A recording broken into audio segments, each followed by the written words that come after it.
Just when we thought we were going to have a regular mundane little Wednesday, Blizzard went ahead and decided to interrupt our little doggy time and drop news about class changes and release a PTR.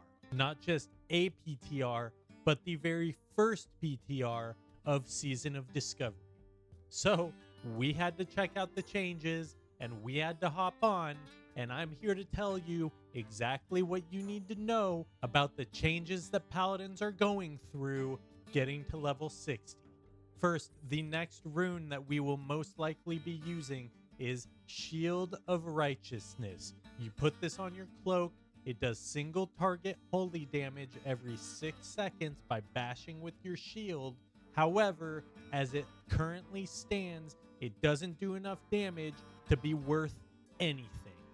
Next, they changed Enlightened Judgments to give us a new rune that changes Divine Protection to a 12-second long 50% damage reduction shield wall that we can still use our abilities while it's active. This is sick. We've been wanting a damage reduction cooldown and we finally got one, so we're going to be cruising our way through Molten Core.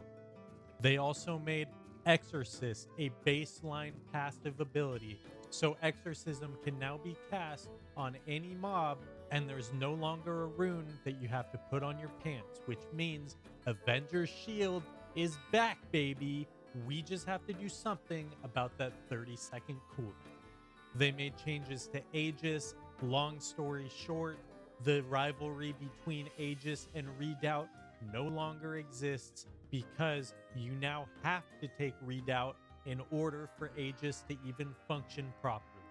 Adding this new synergy to the rune is going to make it very strong, especially since they decided to make Seal of Martyrdom baseline as well, freeing up a rune slot on the chest piece, which we can now use with Aegis. Art of War no longer resets the cooldown of Exorcism, although it does remove a second off of the cooldown. This, I think, will not be a problem because we have so many more buttons to press now that we would definitely miss some Exorcist casts regardless. And last but not least, but we have wings now. We're going to be popping wings, going into pulls, no more DPS aggro threats because they decide to pull the boss before we even cast a spell.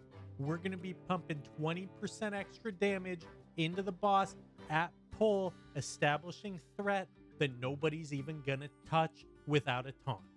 Overall, I think these changes make Protection Paladin extremely strong going into Phase 4. This has just been a brief overview of the things that I think are most important. We looked into things more in depth on the live stream if you want to check it out. If you enjoyed this video, give it a like, subscribe to the channel, do what everyone else says to do at this time in the video, and we'll see you.